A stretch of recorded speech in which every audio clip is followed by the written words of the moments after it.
Olá, meus irmãos, graça e paz. Tudo bem com vocês? Tudo tranquilo? Espero que sim. Espero que Deus tenha aí a cada dia tentando guardar e proteger, que tudo aquilo que temos vivido, né, possa ser de aprendizado a cada dia. Eu quero hoje, nesse tempo, né, de exercitando aí a intimidade com Deus, nós meditarmos um pouco em Filipenses, a carta que Paulo escreve aos Filipenses, e quero ler com os irmãos Filipenses, o versículo 11. E Paulo diz assim: por causa da Digo isso não por causa da pobreza, porque aprendi a viver contente em toda e qualquer situação. Algo que precisa, né, de uma forma bem clara, está no nosso coração. Temos aprendido a estar contente? Não estamos falando de uma ideia de estar satisfeito, completo. Não, mas olhar para as situações que temos vivido e estar contente, sabendo que Deus está no controle, sabendo que Deus está agindo, sabendo que Deus está movendo, sabendo que nada fugiu do controle do Senhor. É algo que tem que estar no nosso coração, algo que precisa estar em nós, de saber que Deus continua controlando todas as coisas, nada fugiu. Assim como lá no Éden, quando Adão peca, não fugiu do controle de Deus, Deus já estava ciente de todas as coisas, assim também nos nossos dias. Por mais que possamos estar vivendo um dia de meio que de apreensão, não ter muita esperança do que será da nossa sociedade, do que será o dia de amanhã, o que será na próxima semana, mas mesmo assim, Deus não tem essa mesma inquietação. Então, quando eu olho para Deus, quando eu olho para o Senhor, eu posso estar contente. E é o que Paulo diz nesse texto de Filipenses capítulo 4, versículo 11, que ele aprendeu não por causa pobreza, mas ele aprendeu a estar contente. E nós? Só que Paulo diz que ele aprendeu, foi um processo. Ele começou a analisar as situações e as situações foi mostrando para ele, foi levando ele a entender que ele poderia estar contente com o que estava acontecendo. E aí eu convido você a voltar comigo em Filipenses no capítulo 1. E quando nós lemos no capítulo 1, no versículo 12, olha o que Paulo vai dizer a esses irmãos. Quando ele está iniciando a carta, ele faz a saudação, oração, elogios, dizendo da saudade, e ele começa a escrever no versículo 12: Quero ainda, irmãos, cientificar-vos de que as coisas que me aconteceram têm antes contribuído para o progresso do evangelho. Paulo começou a olhar para as coisas que ele estava vivendo, ou que ele tinha vivido, que aquilo não estava sendo negativo, que aquilo não estava parando, não estava congelando, não tinha poder de o congelar. Pelo contrário, estava ajudando, estava, né, contribuindo para o progresso do evangelho. E aí é algo que nós precisamos pensar nisso. E às vezes pensar, será que nós vamos usar os nossos fracassos, as nossas decepções, as nossas dores para contribuir para o Evangelho, para o crescimento do Evangelho, para a expansão do Evangelho? Então, Paulo começa a colocar essa situação, que aquilo que ele tinha vivido, ou aquilo que ele estava vivendo, estava de alguma forma contribuindo. Ele vai dizer: as coisas que me aconteceram têm antes contribuído. E aí vai da nossa ótica. A gente precisa analisar isso. Qual a ótica nós temos olhado? Muitas vezes nós somos muito pessimistas, negativos, só olhamos o lado ruim e precisamos lembrar, acho que eu já citei isso em algum momento, que toda moeda tem os dois lados. E eu preciso então começar a olhar para a minha vida, olhar para as coisas que acontecem, entendendo dela que há o lado de repente ruim, mas eu posso fazer. Romanos vai dizer, os irmãos sabem que eu cito muito esse texto, que todas as coisas contribuem. E Paulo, mais uma vez, ele escreve isso lá em Romanos, e agora ele está aqui em Filipenses afirmando que tudo aquilo que aconteceu estava contribuindo. Por que contribuiu? Porque ele começou a olhar para as coisas que estavam acontecendo, sendo elas tristes, decepções, prejuízos, ele começou a olhar para aquilo com a ótica de Deus, com o olhar de Deus, entendendo que Deus estava agindo. Então, quando ele começa a escrever, né, a carta aos Filipenses, no versículo 1, ele coloca, olha o versículo 1, Paulo repete muito isso nas cartas que ele escreve: Paulo e Timóteo, servo de Cristo Jesus. Essa afirmação precisa estar no nosso coração, porque para olhar com a ótica de Deus, eu preciso entender que eu sou o servo dele, que eu estou nas mãos dele, que ele tem cuidado e que a graça de Deus, ele continua, né, no versículo 3, dou graças ao meu Deus. Dou graças ao meu Deus. Então, Paulo, ele consegue olhar pela ótica de Deus. Por quê? Porque ele sabia quem era o seu Deus. Ele sabia a quem ele estava servindo. Não era qualquer homem, não era qualquer situação, mas ele estava servindo ao Senhor, buscando a Deus, buscando um direcionamento do Senhor. E por isso ele diz: Paulo e Timóteo, servos de Cristo Jesus. E aí no versículo 3, dou graças ao meu Deus. Paulo começa a entender, Paulo começa a descrever aqui no versículo 5, né, que ele vai, olha aqui no versículo 5, pela vossa cooperação no evangelho. Peço depois que os irmãos leiam o capítulo 1. Mas Paulo, o que ele tinha? Por que ele poderia olhar com a ótica de Deus? Primeiro, porque ele sabia quem ele estava servindo. Primeiro, porque ele sabia quem era o seu Deus. E a esse Deus, mesmo em situações adversas, ele podia dar graça. E segundo, por quê? Porque Deus não havia deixado ele só. Aqui ele está dizendo aos filipenses: vocês passaram comigo, vocês sofreram comigo. Irmãos, no momento de dificuldade, precisamos olhar em volta quem está com a gente e perceber que Deus não nos deixou sozinhos. Às vezes nós achamos que estamos sozinhos, mas Deus não deixou sozinho. Por duas vezes Paulo menciona isso no versículo 5 e no versículo 7. Aliás, o versículo 7, aliás, é justo que eu assim pense de todos, porque vos trago no coração, seja na minha algemas, seja na defesa da confirmação do evangelho, pois todos sois participantes da graça comigo.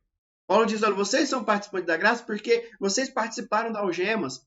E muitas vezes nós precisamos sair um pouco do porão, sair desse negócio fechado, de só olhar para o negativo e olhar que existem pessoas que estão cooperando conosco. Existem pessoas que Deus não nos deixou sozinho.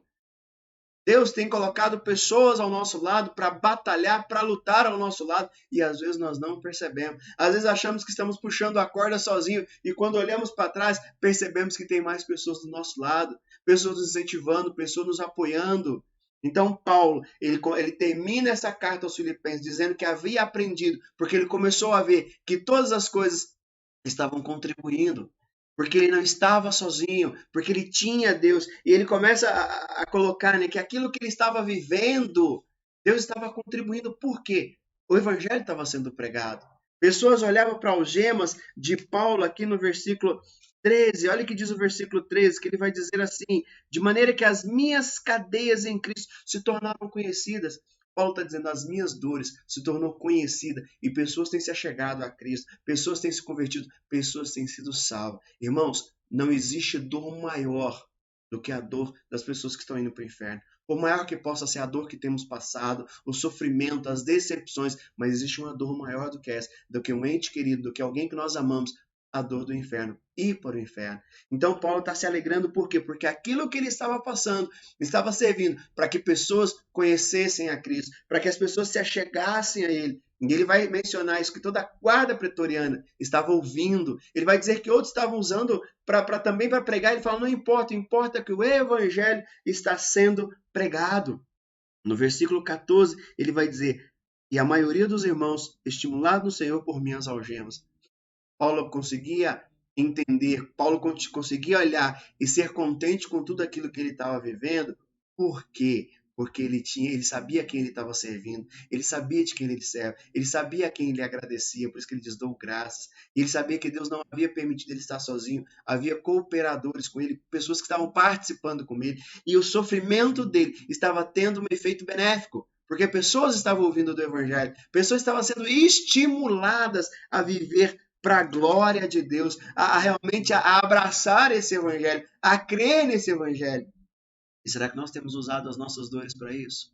Será que no momento da nossa dor nós temos olhado o Deus que nós servimos e tendo dado graças a Ele, porque Ele não tem nos deixado sozinhos? Pessoas têm estado conosco, pessoas têm, né, aquela mensagem, aquela palavra de esperança, aquela palavra de fé, aquele abraço que no momento não está sendo, não podemos dar tantos, mas um abraço virtual, um abraço, saber que temos a pessoa do nosso lado. E com o nosso sofrimento, o evangelho tem chegado a pessoas. Pessoas têm olhado para nós e falam: olha o sofrimento dele, ele permanece fiel. Esse Deus é verdadeiro. Sabe, a pessoa tem sido estimulada, fala: não, ele está passando, vamos juntos, vamos batalhar. E Paulo está dizendo isso. E Paulo, né, eu quero terminar nesse texto. E Paulo diz no versículo 27, vivei acima de tudo, por modo digno do evangelho de Cristo, para que ou indo ver-vos, ou estando ausente, ouçam no tocante daquilo que eles têm feito. Paulo está dizendo: olha, diante de tudo isso, vamos viver, sabe, de modo digno do evangelho. Então, o nosso sofrimento, a nossa dor, não nos dá direito de viver de qualquer forma, não nos dá direito de viver de qualquer situação. Então, meus irmãos, que nós possamos nos apegar a isso, viver contente. Por quê? Porque nós somos servos de Cristo. Nós servimos a Deus. Nós servimos a um Deus a quem nós podemos agradecer porque Ele tem nos abençoado. Podemos viver contente porque nós não estamos sozinhos. Nós temos pessoas do nosso lado. Às vezes nós não percebemos. Às vezes queremos fechar os olhos para essa realidade, mas sabemos que temos pessoas do nosso lado e saber que a nossa dor não vai ser em vão, porque Deus vai usar ela para glorificar o nome dele. Porque através das nossas dores, através das nossas decepções, Deus vai usar para que pessoas possam ser impactadas, para que através das nossas algemas, assim como Paulo, pessoas conheçam o evangelho, para que através das nossas algemas, através das nossas dores, pessoas possam ser estimuladas. Então, meu querido, a minha palavra nesse momento, para estimular você a exercitar, né, a sua intimidade com Deus, é: não desista. Deus continua no controle de todas as coisas. Amém? Vamos estar orando? Pai, no nome de Jesus, eu quero apresentar os meus irmãos diante do Senhor. Cada um de nós, ó Pai, vivendo situações adversas, né, de incertezas, de inseguranças, de enfermidades, de questões, tantas questões que temos vivido. Senhor, mas nós queremos declarar nesse momento que nós ainda podemos e temos condições de, em Ti, no Senhor, podemos ainda estar contente, porque sabemos a quem temos servido, sabemos a quem tem nos guardado a cada dia, nos protegido a cada dia, e temos, ó Pai, também sabendo que o Senhor não nos deixou só, que o Senhor tem nos dado o Teu Espírito, o Senhor tem nos dado uma igreja, o Senhor tem nos dado pessoas para compartilhar, para lutar conosco, para realmente nos incentivar, para nos abençoar, para realmente, ó Pai, continuar a caminhada em Ti. E o Senhor também, ó Pai, tem usado com aquilo que tem sido dor, com aquilo que tem sido decepção, com aquilo que tem nos levado a lágrima, a choro. O Senhor tem usado tudo isso para que mais e mais pessoas se acheguem a Ti, para que mais e mais pessoas conheçam da Tua graça, conheçam do Teu poder e do Teu amor. Então, Pai, continue abençoando, continue guardando para que possamos ter fé e viver, como Paulo diz nesse versículo 27, viver de modo digno do Evangelho. Então, não deixa que a nossa dor, não deixa que a nossa decepção, não deixa, Pai, que nenhuma raiz de amargura nos desvie para viver, ó Pai, a não ser de modo digno do Evangelho. Então não permita nos desviar nas nossas condutas, mas que mesmo em tudo que possamos viver, possamos continuar firme, crendo que o nosso Deus é um Deus que garante, é um Deus que nos guarda, é um Deus que nos protege e um Deus que continua com o olhar dele sobre as nossas vidas. É o que eu oro, Senhor, e agradeço a Ti no nome de Jesus. Amém. Meu querido, um grande beijo no teu coração. Que Deus continue aí te abençoando ricamente em nome de Jesus.